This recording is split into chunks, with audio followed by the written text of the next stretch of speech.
বাংলাদেশের সর্বশেষ গুরুত্বপূর্ণ আপডেট সংবাদে আপনাকে স্বাগত। শুরুতেই সংবাদ শিরোনাম, পরে বিস্তারিত।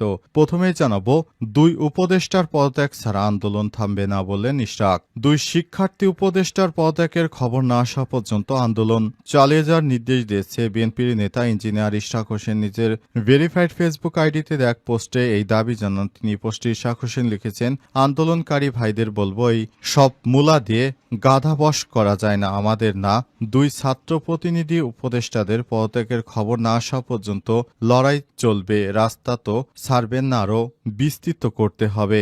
উল্লেখ্য, এদিন বিচারপতি মোহাম্মদ আকরাম হোসেন চৌধুরী ও বিচারপতি দেবাশিস রায় চৌধুরীর হাইকোর্ট বেঞ্চ ইশরাক হোসেনকে মেয়র হিসেবে শপথ না পড়ানোর নির্দেশনা চেয়ে দায়ের করা রিট আবেদন খারিজ করে দিয়েছেন। এর ফলে মেয়র পদে ইশরাকের শপথে বাধা নেই বলে জানিয়েছে আদালত। এরপর জানাবো, চূড়ান্তভাবে অভিযান শুরু, পুরো গাজা নিয়ন্ত্রণ করবে ইসরায়েল। চলমান আক্রমণাত্মক অভিযান শেষে ইসরায়েলি বাহিনী পুরো গাজা নিয়ন্ত্রণ করবে বলে মন্তব্য করেছে ইসরায়েলের প্রধানমন্ত্রী বেঞ্জামিন নেতানিয়াহু। গত ডিসেম্বরের পর এই প্রথমবারের মতো সংবাদ সম্মেলনে তিনি এমন বার্তা দিয়েছেন। আজ 22 মে কাতার ভিত্তিক সংবাদ মাধ্যম আল জাজিরার অনলাইন প্রতিবেদনে এই তথ্য জানানো হয়েছে। নেতানিয়াহু বলেছেন, এই অভিযানে হামাস পরাজিত হবে এবং গাজার পুরো ভূখণ্ড ইসরায়েলের নিরাপত্তা বাহিনী নিয়ন্ত্রণ করবে। এদিকে পরিবারকে বাঁচাতে লড়াই করছে 12 বছরের জানা। সিন্ড্রেলা ছবি আঁকা গোলাপি রঙের জ্যাম্পারটি ছোট শিশুর শীর্ণ কাঁধের উপর অনেকটাই ঝুলে আছে। তা নিয়েই সে হেঁটে চলছে উত্তর গাজার ধুলোয় ধূসরিত আর ধ্বংসস্তূপের মধ্য দিয়ে। ছোট এই শিশুটির নাম জানা মোহাম্মদ খলিল মুসলে আল স্লেকিফি। বয়স 12 বছর, কিন্তু এই বয়সেই সে যেন পৌঁছে গেছে তারুণ্য। রুগ্ন দেহের এই শিশুটি শুধু নিজে বেঁচে থাকার জন্যই নয়, লড়াই করছে পুরো পরিবারকে বাঁচাতে। এ বিষয়ে গুরুত্বপূর্ণ সংবাদ জানাবো, সঙ্গেই থাকুন।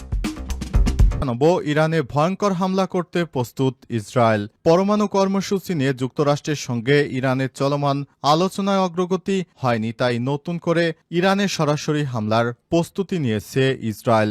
যুক্তরাষ্ট্রের সংবাদ মাধ্যম অ্যাক্সিওস জানিয়েছে, বিষয়টির সঙ্গে ঘনিষ্ঠ দুই ইসরায়েলি সূত্র এই তথ্য নিশ্চিত করেছে যে কোনো সময় ইরানের পরমাণু বোমা তৈরির কারখানায় হামলা চালাবে ইসরায়েল। এবারে জানাবো, মমতাজের উপর ডিম ও জুতা নিক্ষেপ। মানিকগঞ্জ 2 আসনের সাবেক সংসদ সদস্য কণ্ঠশিল্পী মমতাজ বেগমকে পৃথক 2 হত্যা মামলায় 6 দিনের রিমান্ড মঞ্জুর করেছে আদালত। আদালত থেকে নামার সময় মমতাজকে বহনকারী পিজন ভ্যান লক্ষ্য করে ডিম ও জুতা নিক্ষেপ করে উপস্থিত জনতা। প্রিয় দর্শক, এতক্ষণ শুনছিলেন সংবাদ শিরোনাম, এবারে বিস্তারিত। তবে তার আগে বন্ধুরা, অনুরোধ থাকবে এই সংবাদটিতে একটি লাইক দিন। এই চ্যানেলে আপনি নতুন হয়ে থাকলে আমাদের সংবাদটি দেখতে দেখতে চ্যানেলটি সাবস্ক্রাইব করে রাখুন।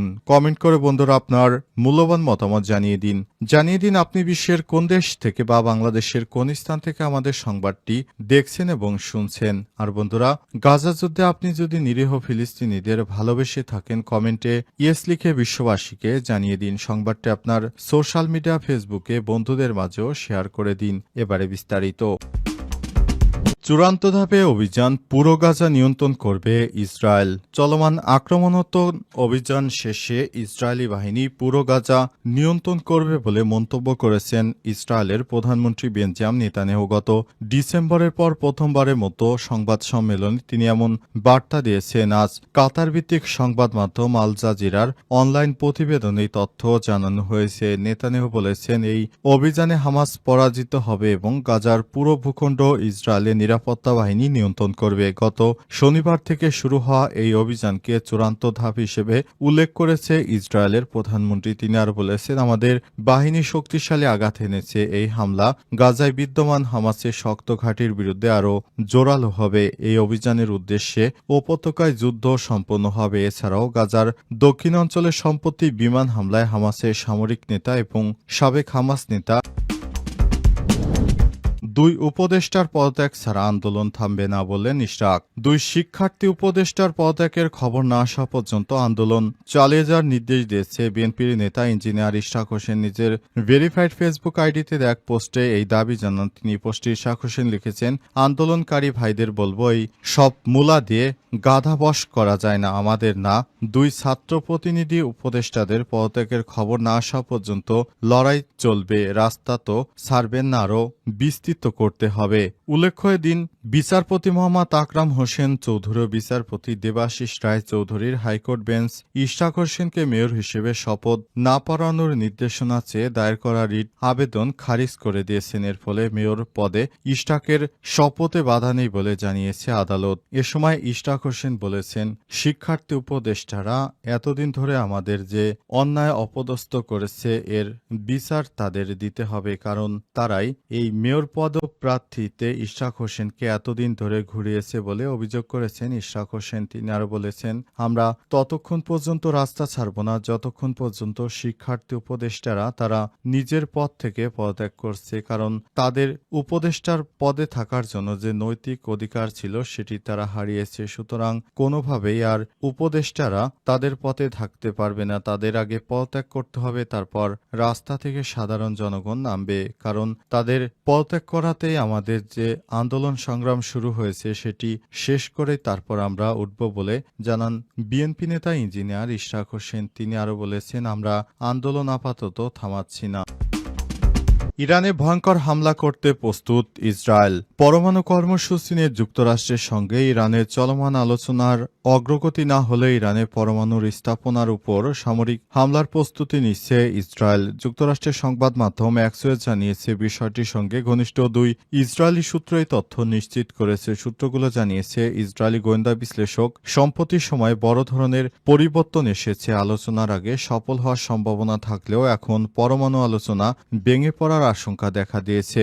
সিএনএনের এক প্রতিবেদনে বলা হয়েছে, ইসরায়েল এরই মধ্যে বিস্তৃত সামরিক মহড়া লজিস্টিক প্রস্তুতি শুরু করেছে। সূত্র জানিয়েছে, ইসরায়েলি সেনাবাহিনী মনে করে হামলার কার্যকর সুযোগ দ্রুতই বন্ধ হয়ে যেতে পারে, ফলে কূটনৈতিক ব্যর্থ হলে দ্রুত সিদ্ধান্ত নেয়ার প্রয়োজন হবে, যদিও দেরি করলে সফলতা কমে যাবে তা প্রকাশ করেনি তারা। সূত্র জানিয়েছে, অনেক প্রশিক্ষণ হয়েছে এবং যুক্তরাষ্ট্র সবকিছু দেখছে ও বুঝছে। ইসরায়েলে হামলার প্রস্তুতি নিচ্ছে, তবে এই অভিযান হবে না কোনো একক হামলা, বরং এটি হবে সপ্তাহব্যাপী জটিল সামরিক অভিযান, যার ফলে মধ্যপ্রাচ্যে ব্যাপক নিরাপত্তা ঝুঁকি তৈরি হতে পারে। এদিকে ইসরায়েলের প্রধানমন্ত্রী বেঞ্জামিন নেতানিয়াহু ইরান যুক্তরাষ্ট্রের আলোচনা ভেঙে পড়ার অপেক্ষায় আছেন। মার্কিন প্রেসিডেন্ট ডোনাল্ড ট্রাম্প আলোচনায় হতাশ হয়ে ইসরায়েলের আক্রমণকে পরোক্ষ সম্মতি দিতে পারেন। এক মার্কিন কর্মকর্তা অ্যাক্সিওসকে বলেছে, ইরানকে ইসরায়েলকে নিয়ে হোয়াইট হাউস উদ্বিগ্ন, কারণ নেতানিয়াহু ওয়াশিংটনে আনুষ্ঠানিক অনুমোদন ছাড়াই হামলা শুরু করতে পারেন। কিন্তু শেষ পর্যন্ত যদি হামলা শুরুই করেন তাহলে যুক্তরাষ্ট্র নেতানিয়াহুকে সমর্থন করবে, কারণ ইরান যুক্তরাষ্ট্রের সবচেয়ে বড় বর্তমানে বিশ্বের বুকে শত্রু দেশের তালিকা।